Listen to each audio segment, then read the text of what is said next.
On today's episode of Project Pundits Unplugged, This is going to be just a disaster.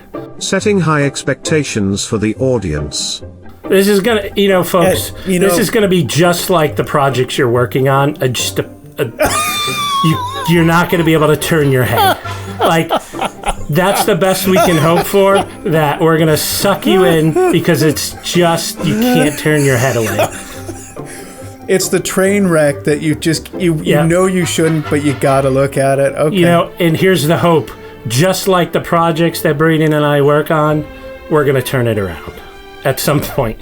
Maybe by episode 10. Sharing advice on raising a family. All right, so 3.5 hours later. Right. So when I'm looking, that was a SpongeBob. Yeah, I get it. Jim, I have kids. I never watched SpongeBob. Okay, cool. I have kids. Cool, awesome.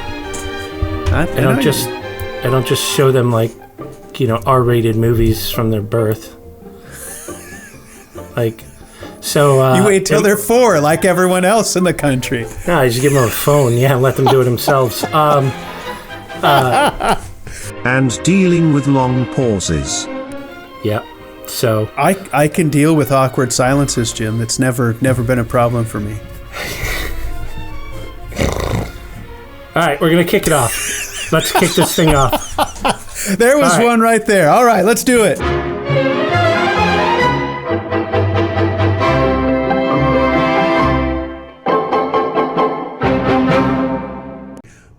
Guys, project management is broken, and we are here to fix it, or at least to tell you our thoughts on how it needs to be fixed. That's right.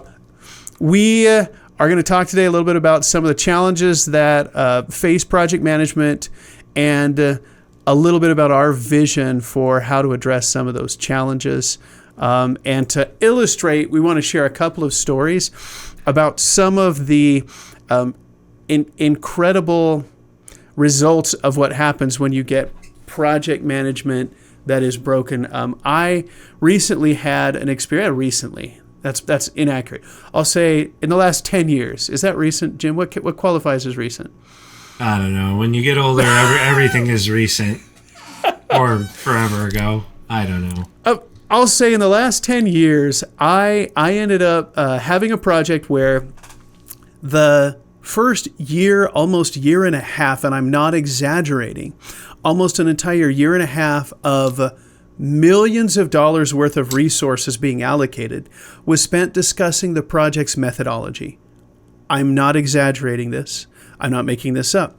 They spent more than a year and a half discussing what approach should we take to deliver this project while they had all of the project resources allocated to this initiative. We're talking, in the end, this was about $500 million worth of work over, maybe a 5 or 6 year implementation period. Ultimately, a disastrous failure, and one amongst other. I don't want to say project management was the only challenge, but amongst many other challenges, the fact that they spent an inordinate amount of time talking about how they were going to do something while they had resources allocated to the project was mind-boggling to me. Jim, I know you have a similar story recently. One of my clients had invested a significant amount of money. I mean, it's similar to the number Braden talked about, $500 million to implement a new system in a healthcare company. And they were, at least 3 years into it, trying to put this platform in place as one of the core platforms. And, by the time I got there and I was dancing around there, seeing where I could help and whatnot, but this thing was one of those that's just too far gone. And they decided, and obviously this is a board level decision, just to essentially just say we failed and write off $500 million. And, root cause it's to me, I mean, it's not all project management, to Braden's point, but project management, if done right, facilitates you through all the steps so that all along the way, you're detecting whether or not you're on the right track or not. You should not get $500 million into something before you discover that, this thing's not going to work. Yeah, Jim, actually, do you want to kick us off? You've got the first one, actually. It's my favorite topic. I'm not sure why I ended up with this one. I think the favorite thing that gets created to solve problems is a new methodology. So in the project management world, and probably more in the software development or technology development world, you have software development life cycles, and you have different things. And so I think from both our perspectives and others, there's literally, we'll put them up on the screen. There's literally, probably 2-3 dozen methodologies that are used, everything from Lean Six Sigma to just your traditional waterfall to rapid application development to, I'm just thinking of others. Kanban. Kanban. I haven't heard you say your favorite. Well, yeah, and you're ultimately dancing around it. Right, because you gotta leave that for emphasis, and then there's the whole agile methodology and all of its little offshoots and cults that go around it. That convince people to bleed millions of dollars thinking, a methodology is going to save them. So Jim, in case for those of you who can't tell, Jim has very strong opinions on the agile methodology, which we'll hear about in the future. I know agile is a crutch for people, not thinking, which doesn't work. So, absolutely. Let me throw another one out there. So another common challenge that we have today is people who are prioritizing process over thinking. Process wonks, call them checkbox PMs, whatever it is that you want to call them. There's genuinely people out there, and this is both within and without the PM community, that think that the right process can solve anything. It's one process to rule them all. That's our first analogy. I just compared. We're gonna have an analogy counter. There'll be a lot of them, but one process to rule them all is the first Lord of the Rings analogy. But essentially, you've really got people who value process over critical thinking. I can tell you right now, if a perfect process were all that were necessary to run a project perfectly, the PMs would they'd get rid of PMs, codify it in software, and have it be automated. And the fact is, there is no substitute for critical thinking and for learning, right? And those are we're going to talk about some of the core foundational capabilities that a good PM needs to do in order to counter some of these challenges. But valuing and ultimately putting process over critical thinking is one of the core pieces that happens at almost every organization that I've seen where project management is either done poorly or people misunderstand the role that PM should have.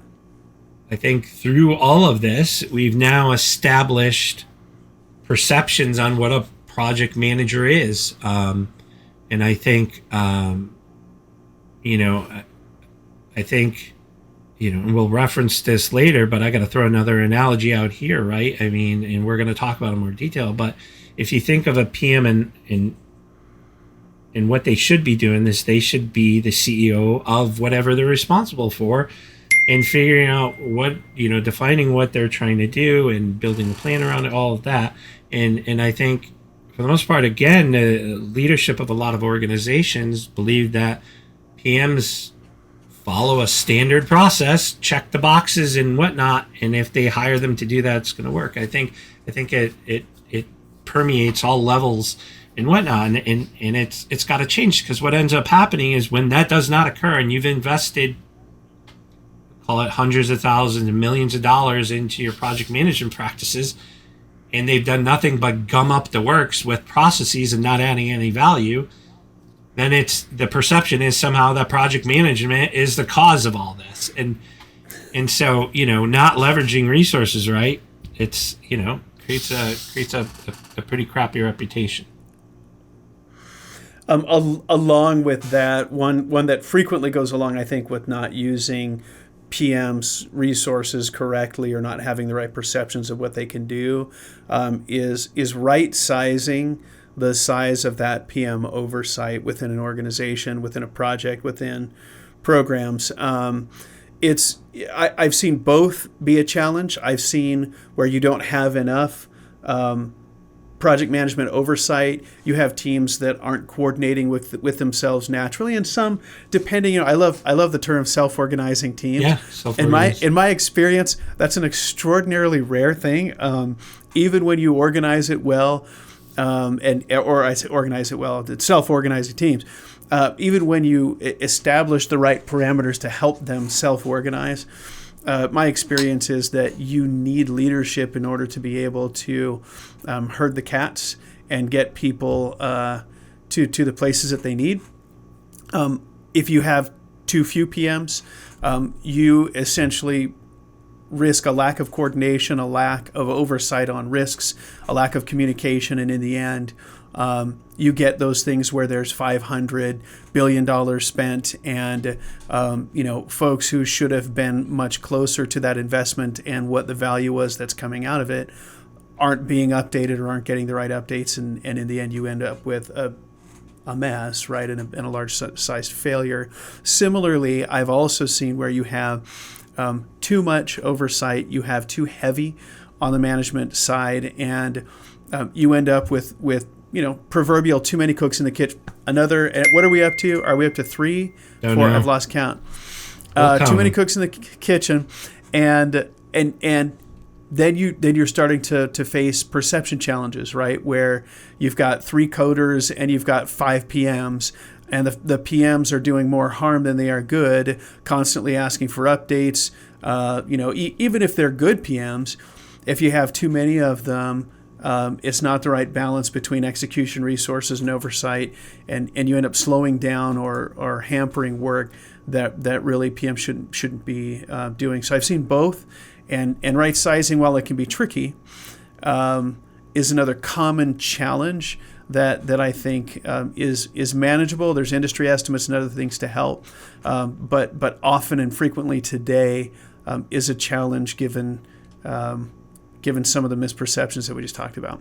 Yeah, and I mean, I'm gonna go a little bit of a different direction from what we had originally. So I think there's 2. You touched on one of them, and I just want to say, related to all this, I think there's broken incentive models, right? So again, this is going to be a theme I very much believe in, is the best way to create the behavioral characteristics and behavioral changes if needed in an organization is to create incentive models in order to reinforce that behavior. And I think because of all this, you have conflicting incentive models with how you structure your organization and then how you leverage projects, right? So if you're rewarding your teams to do certain things, if part of that reward isn't collaborating with others in the organization in order to do that, then you're creating a disincentive model to participate in the project. So I think incentive models tied to all this other stuff structurally is a big piece.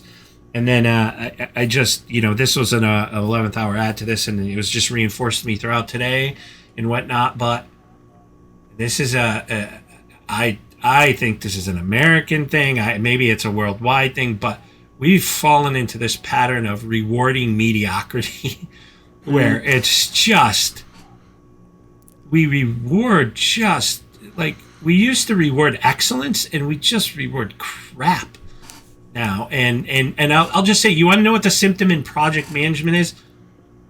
And it's the definition of MVP, minimal viable product, as the going in approach on a project. The first thing we need to do is define a minimum viable product. And what's fascinating is when I started my career in this, that was like at the point when you've decided that you effed up your estimates and your timeline shrunk or something went wrong, and you're like, all right, we need to get to the minimum viable product. I start projects now where I'm come in and like people are like, let's start to talk about minimum viable product. I'm like, it's day 2. Like what happened? Like, what do you mean? That's what we do. I'm like, no, you don't start off, because what ends up happening is then it's like, we delivered 80% of our minimum viable product. I'm like, that's an absolute failure. Like, and so, but that's mediocrity, right? It's like, the right answer is, we properly estimated this, and you're going to get 100% of your scope on time and in budget, right? That's your tradition, and of quality, right? Those are the various levers.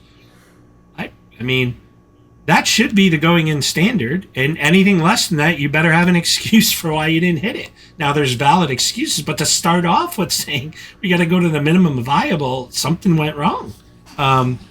So I think these are things why I think, we focused in on project management as a topic area, and I think there's stuff we can do better.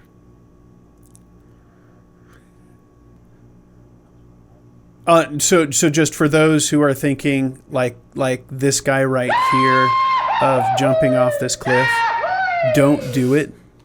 We're actually here to talk a little bit, at least today, about some of the vision that we have of, and I think initially today we just want to share some of the foundational principles that have helped us address some of these things, some of these challenges that we just talked about. I had spoken earlier about the tendency for people to focus on process, or you had talked about methodology over critical thinking. One of the ways that kind of the basic principles that we have obviously would be to reverse that, right? Critical thinking and learning are simply far more important than a set process. And to follow the analogy, so Jim just used the CEO analogy for comparing sort of the empowerment of project managers. Both Jim and I like to think typically of all of the various processes and methodologies that exist out in your organization or in any organization as a tool belt, right? And specifically, you have your boring, tool belts that various people. The really fun tool belt, the ultimate tool belt, is Batman's utility belt. I think they call it a utility. Is it a utility belt, Jim? What is Batman's? I don't know. I've been using. I'm pretty sure it's utility. It's probably belt. utility belt. Yeah. I need to go back and I've read like however many Batman comics, but I'm pretty sure it's his. Now I'm going to get flamed because I didn't know it was Batman's utility belt. But here's the point, right? All of the bits and pieces of whether it's a methodology, a process, you name it, none of those serve an end other than a tool that you can or could choose not to use in order to further your goals based on, and this is the important part, your experience and critical thinking as a project manager. So in other words, as a project manager, I don't have to use every tool in that tool belt. And going back to a process can't just be created to checkbox manage every project. It doesn't work like that. Some tools aren't going to be used. Some tools will be used. And there's not a formula that says, if this project is this size, with this many people of this sort, you use these 3 tools. It doesn't work like that. I've seen lots of organizations try to do that. And it's okay even to recommend and to say, hey, for large projects, you probably should use these. And for smaller projects, you can probably skip these. That sort of guidance is okay. But in the end, the magic comes when a PM knows how to do enough critical thinking to understand based on experience and based on logic and common sense, can say, I am not going to need to use these tools. I'm going to customize this tool, and together these are going to get us across the finish line with really great communication, tracking, all of the typical things that I need to deliver as a PM. So that critical thinking and that learning and adaptability is always a set of much more important principles than trying to do a consistent, perfect, same process for every project. That, in my experience, doesn't exist. And the more that you are in an organization that tries to force every project to fit in a single set of process and a single set of tools, it's okay to standardize things. It's okay to homogenize things. But to try to say every project is going to have this same exact process will fail every time, or will be extraordinarily painful to the point that maybe you can be successful with a set of projects, after which people are going to start, you'll get attrition, you'll get folks who will not go to battle the second time because it was that painful or that awful. So, I mean, this applies, and we'll go on to the next one. This applies to other things like, business analysis is another one. It's like, I don't care if you write the requirements. I always say this, if you're in the cafeteria of your company and you write them on a napkin, as long as they're accurate and I can understand, I don't care if it's in a standard BRD form, right? Or things like that. It's just getting to the answers you need to get to. So yeah, as you can see, we're pretty passionate about that one. So I think, and we're equally passionate about this next one. I think because of this whole going back to the theme of rewarding mediocrity, and I hope we're gonna show a picture of Brad. So we got a picture up, Jim. Two people. This is the one where this is the one where you ask, which one do you give the big bonus to? Right. That's right. Yep. And so on one hand, you have Brad, who's usually much better looking too than I don't know, Steve. We'll call the other one Steve. Brad and Steve. Those are two males. What's a good? See, this is just going to go south. I don't want to bring gender into this. So let's go with one's called Pat and the other one's called, I don't know, Chris. So, Chris. Right? Gender neutral. We have two gender neutral beings. One is good looking, one isn't. The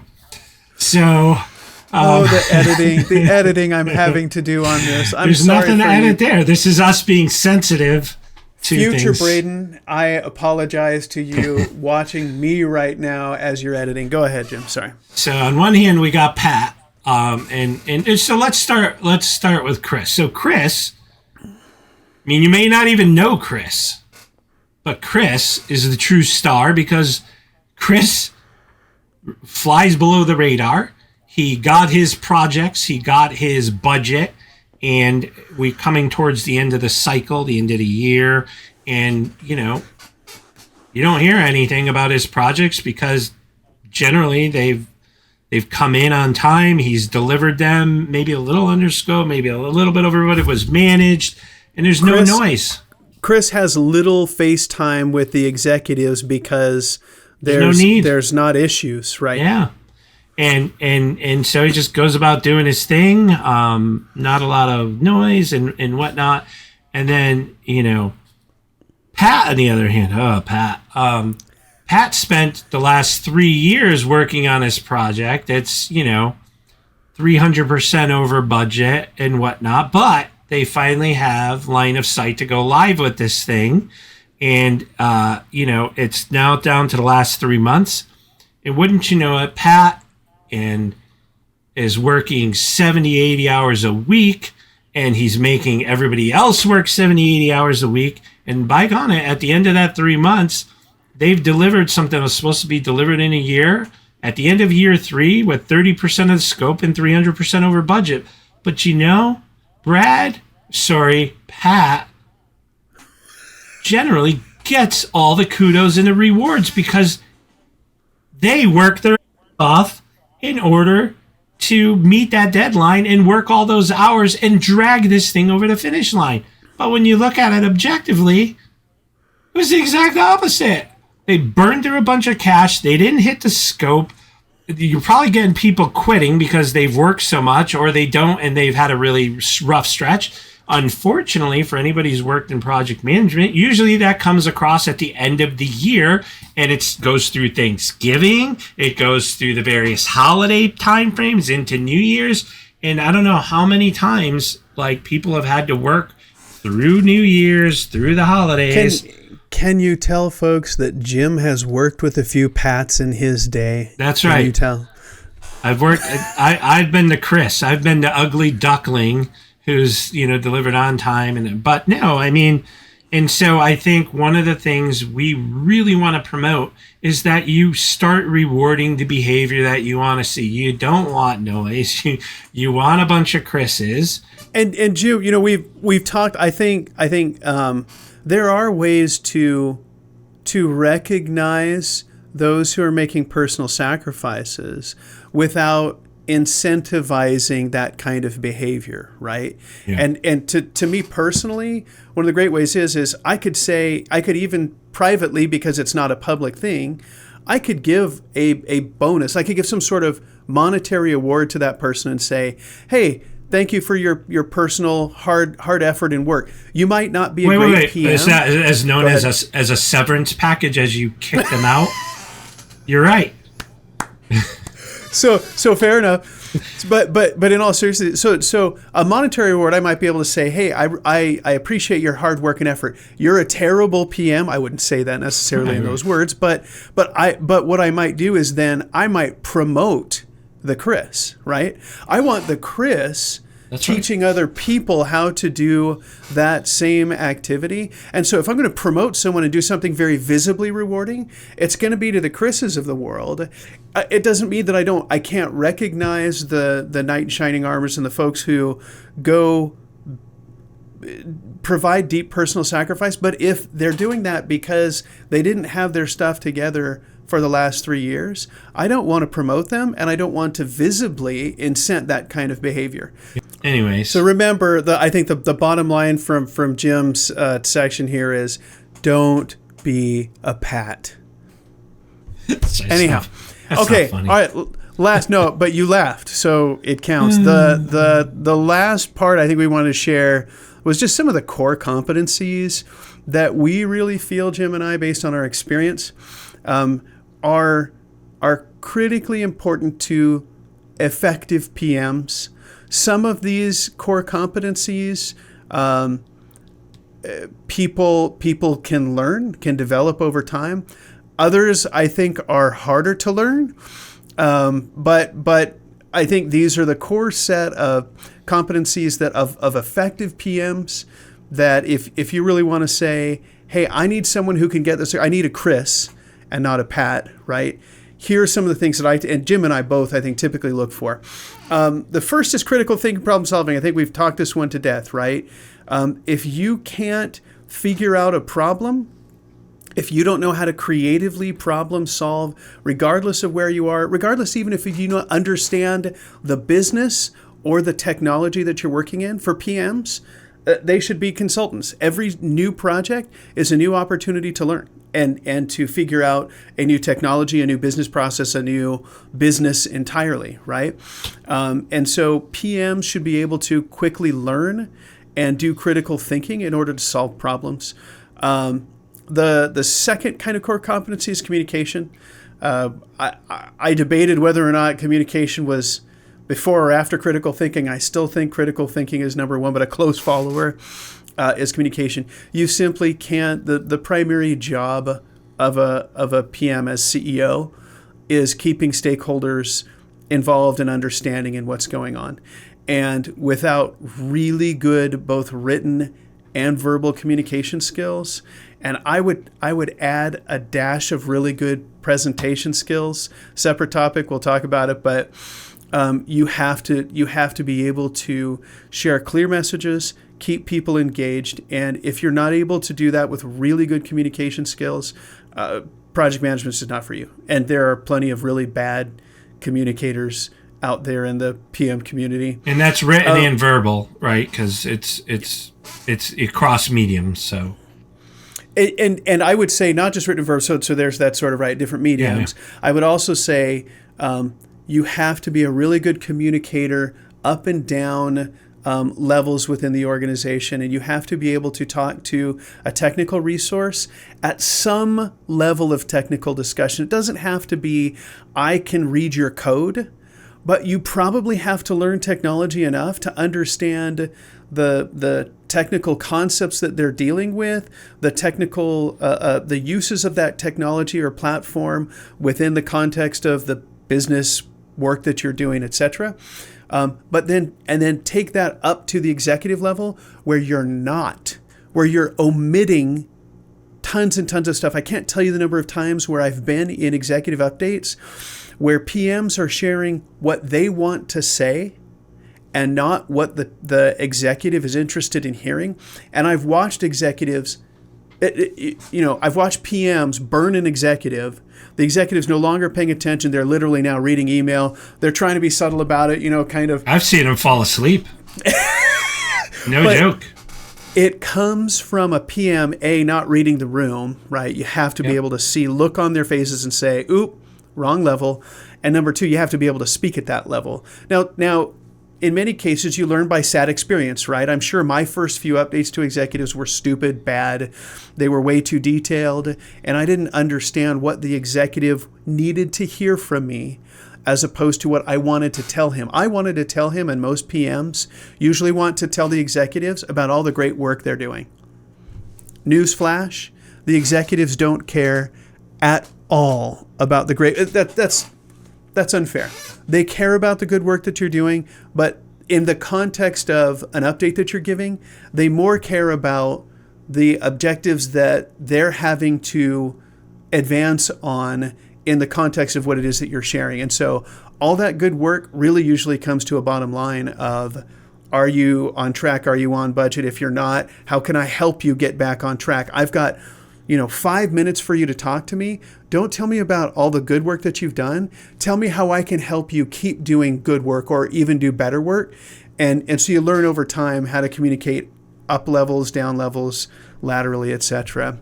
And then the last primary kind of foundational core competency that we really think is important for PMs is influence. This one is a tricky one to learn, I think. I don't exactly know how to say, hey, let me teach you influence. There are certain principles of networking and relationship building that you can share guidance on. I think you can give guidelines to people, but teaching people, I guess you can read. Let's just call it we could also call it positive manipulation. So Machiavelli. That's how I think of it.